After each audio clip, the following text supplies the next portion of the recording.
Basketball fans, welcome back. So Ahli Tripoli are headed to the BAL finals and they beat APR, and this game, the final score is 84-71. So let's just talk about this. So the Ahli Tripoli were better prepared in this matchup. So going even into the BAL playoffs, there was a high likelihood that Ahli Tripoli were going to be able to keep their momentum. So they have been going ahead and dismantling teams. So they beat Creole Star. They had a few rest days in there, and also APR coming off a win against the Rivers Hoopers. I felt like they had a realistic shot at making this game interesting. But when I was watching this game, I went back, rewatched it again. I could see that APR lost this game in the second and fourth quarters, because in the fourth quarter, that's when they were limited to only 14 points, and the scoring productivity that they had, they couldn't be able to keep up with the Al Tripoli. And even in the same breath, I can even say the same thing about Ali Tihad, because Petro de Luanda are back into the BAL finals and they have a realistic chance at defending their title and becoming the first ever team to win back to back. And Ali Tihad got upset in the most embarrassing way. And I'm going to talk about them in the next video to come. So Al Tripoli, they are legit and they have a realistic shot at winning. And it's going to be one of the two teams. It's either the Al Tripoli or Petro de Luanda. So will Al Tripoli win their first title and be able to right the wrongs of Libya, because Al Benghazi went to the finals last year and they were not able to win it all and they fell to Petro de Luanda. So can Petro de Luanda be the first ever team not only to go back to back but also beat another Libyan team that's going to meet in the finals? So that is the question that will be answered in a few days to come. But this game was great. I mean, Fabian Christopher White Jr., he was great. He dropped a game high 23 points. Caleb Agada, he had 17, and Mohamed Sadi, he had 13. So the team basketball that has been exhibited by this Al Tripoli will go down in history. And we have seen the emergence of Libya as a country that produces the best teams, especially when it comes to the club level in BAL.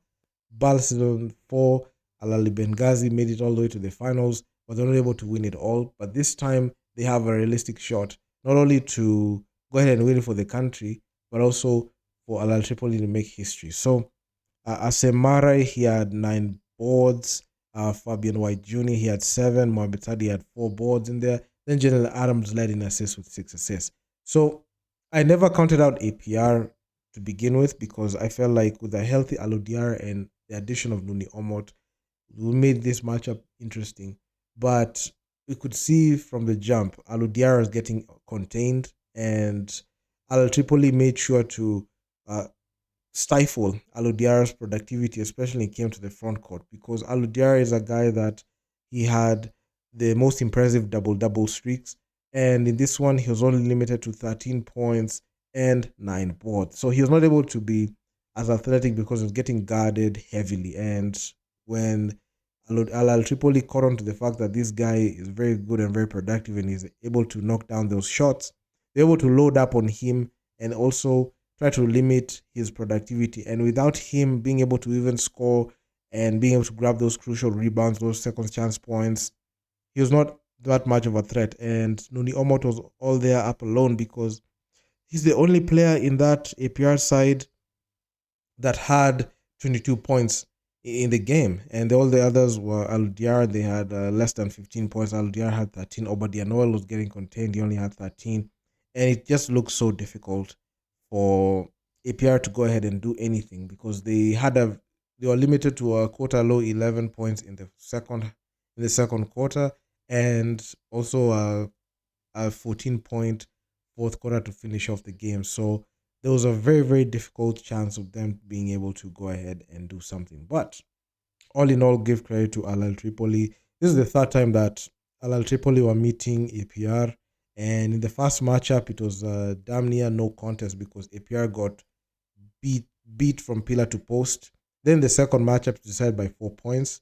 And because this was a very high-stakes game in the postseason, Al Tripoli made sure to make quick work of APR and not give him a chance to go even ahead and try to do, any comebacks. So they put them away quickly. And even when the game, in the latter parts of the game, we just see the game was already decided. It's not as high octane as we saw Al Ittihad versus FS Rabat, the team, a game that went to overtime. And there was a somewhat like a quit game in the fourth for APR, and they're not able to score consistently because they after that 28 point scored quarter that the APR team had, they're not able to replicate that. And the Al Tripoli finished strong with a strong 29-point fourth quarter, and building up on their their streak, especially when it comes to beating APR. They are now 2-1 in BAL season 5, so they're headed to the finals. So very concerning. I mean, APR, even despite the loss, they shot 48% from the field and 61% on 2-point field goals. But it wasn't enough because the 3-point shooting that came from Al Tripoli was unrivaled for this APR team. Because APR in the whole game, they shot 4 of 18. Only 4 3-pointers went in. Al Tripoli had 12 of them. So they could not be able to even cut the deficit because majority of the time, when the opposing team is able to knock down the three ball, you need to go ahead and match them. So they couldn't be able to match the 3-pointers. And also, uh, even drawing fouls and getting to the line, it didn't do as much because even though APR had the upper hand, especially when it came to knocking down the free throws, Alitia didn't go to the free throw line as much, and they depended on the three ball, and it worked. And Al Tripoli went ahead and dominated in rebounds, assists, steals, blocks, all that. And statistically, they were just owning APR. And I don't think there's a time APR looked like APR, especially in the fourth, APR looked like there was an urgency to go ahead and show dominance because even in the rebounds, Alodiar was getting contained. He couldn't do anything, and it was just it was a tough one. Fabian White Jr. He played the whole game in this one. He was 9 of 14, 23 points, doing every single thing to be able to wheel this team to the win. And also Mohamed Sadi.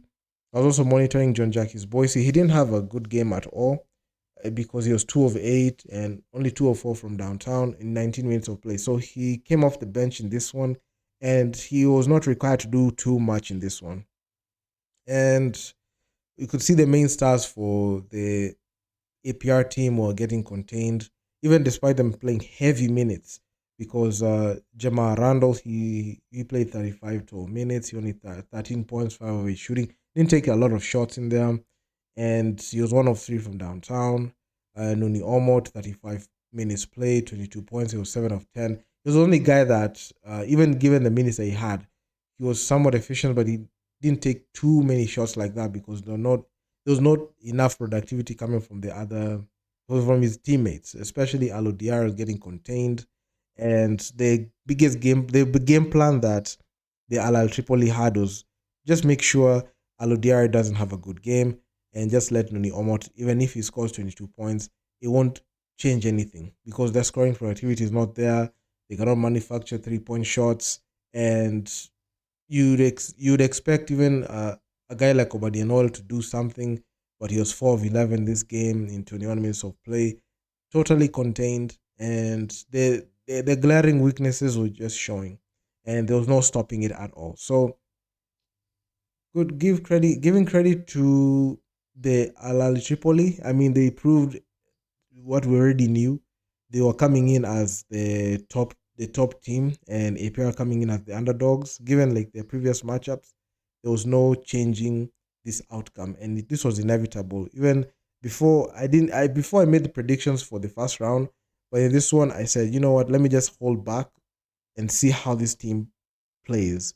But honestly, the BAL playoffs, the most unpredictable thing ever because any single thing can happen. When you have a bad game in the postseason, it's a 1-game knockout, you're out. Doesn't matter if you have a very good regular season, you have a very good run. Ask the Alitian side. I mean, they were 8-0 heading into the semis, and they got knocked out by a Petro de Luanda team. So, yeah, it's a tough one. So, in this game, Al Tripoli, they led in total rebounds, assists, steals, bench points, second chance points, and points from turnovers. So you could see there was no stopping this side at all. And APR are just sitting ducks in this one, and they couldn't be able to get the job done. So APR moving forward, they're going to settle for third place against Al Ittihad. And Al Ittihad, I'm going to talk about them in the next video, because that matchup was it was insane. I mean, how that game panned out, how it happened, that's something that needs uh, it needs a lot to unpack in that one, because I had my hopes on APR. I felt like APR had what it took to be able to even push the Al Tripoli to its limits, because they were coming off a very good Nile conference run. And if you look closely, you'll see that in the one side of the bracket, the Nile Conference was represented by two teams. So we had Al Tripoli and APR. On the other bracket, we had Al Ittihad coming from the Kalari Conference and Petro coming from the Sahara Conference. So this was a battle between APR and Al Tripoli. Is a battle between who was the better Nile Conference team. I know they finished 1-2, and they were able to eliminate they were able to eliminate Creole Star. We had Creole Star getting knocked out. The Rivers Hoopers got knocked out. So it was a Nile Conference battle, and APR fell in that one, and they had to play for third place against Al Ittihad. So, I mean, I don't know what was going to happen in the finals, because Al Tripoli, they're going to match up against Petro. So there's that's a high stakes game, and I'll also be tuned into that. So it is what it is. So do drop me your comments down in the comment section down below. I mean, this semis has been crazy. One game knockout. I mean, anything can happen. But the way that this game happened, man, I mean, it's insane. It was insane. But like, share, subscribe to the channel, hit the bell, get notified. I'm going to be releasing videos of this nature moving forward as we enjoy the BAL postseason and also the NBA finals. I mean, yeah, man, I'm out. I'm gonna see you guys in the next one. Peace out.